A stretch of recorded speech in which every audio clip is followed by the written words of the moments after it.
नतीजे समाप्त हो गए हैं और उस पर मोतीलाल ओसवाल की रिपोर्ट आई। वो कह रहे हैं कि नतीजे अच्छे ही रहे हैं लेकिन थोड़े अनइवन भी रहे हैं। उस लिहाज से अगर आप देखें तो निफ्टी का पैट 2% बढ़ा है मात्र साल दर साल और लगातार ये छठा क्वार्टर जब ग्रोथ सिंगल डिजिट में रही है। लेकिन मिड कैप ने काफ़ी अच्छा परफॉर्मेंस दिया है, काफ़ी शानदार प्रदर्शन मिड कैप की तरफ से। स्मॉल कैप्स पिछड़े रहे हैं। अर्निंग्स का बड़ा हिस्सा अगर आप देखें तो वो आया है ओएमसीज, मेटल्स, टेलीकॉम, टेक्नोलॉजी और एनबीएफसी लेंडिंग स्पेस से। की अर्निंग ड्राइवर्स पर आते हैं, कौन कौन से स्टॉक्स ने सबसे ज़्यादा, इनफैक्ट स्पेस ने अच्छा परफॉर्म किया है। ओएमसीज में अगर आप देखें तो मुनाफा करीब करीब 9% साल दर साल बढ़ा है। मेटल्स में पैट करीब करीब 25% साल दर साल। टेलीकॉम घाटे से मुनाफे में ही आई सेक्टर। टेक्नोलॉजी में भी करीब करीब 8% साल दर साल इजाफा देखने को मिला और एनबीएफसी लेंडिंग स्पेस में भी अगर आप देखें तो 13% के करीब करीब इजाफा देखने को मिल रहा है साल दर साल।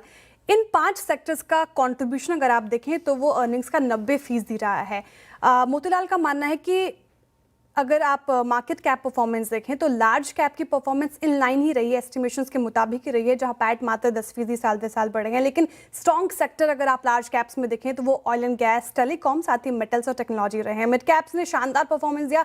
एस्टिमेशन थी कि 23% का करीब करीब पैट रहेगा, जबकि ग्रो हुआ है 34% साल दर साल। 22 में से 16 सेक्टरों ने अगर आप देखें तो डबल डिजिट पैट ग्रोथ दिखाया है मिड कैप स्पेस में। और यहाँ पे की ड्राइवर्स रहे हैं oil and gas mid cap space से, मेटल्स, एनबीएफसी लेंडिंग और पीएसयू बैंक, साथ ही रियल स्टेट्स भी। स्मॉल कैप थोड़ा पिछड़ रहे हैं, जहाँ पे सिर्फ पैट नेगेटिव रहा है 5% नीचे और 40 कंपनियों ने एस्टिमेट्स से कम नंबर्स दिखाए हैं। सेक्टर्स के मुताबिक अगर आप देखें तो बैंक्स ने शानदार परफॉर्मेंस किया, निम्स यहाँ पर अच्छे रहे हैं, लोन्स लगातार बढ़े हैं, एनसीआर कटौती से सेकंड हाफ अच्छा होगा।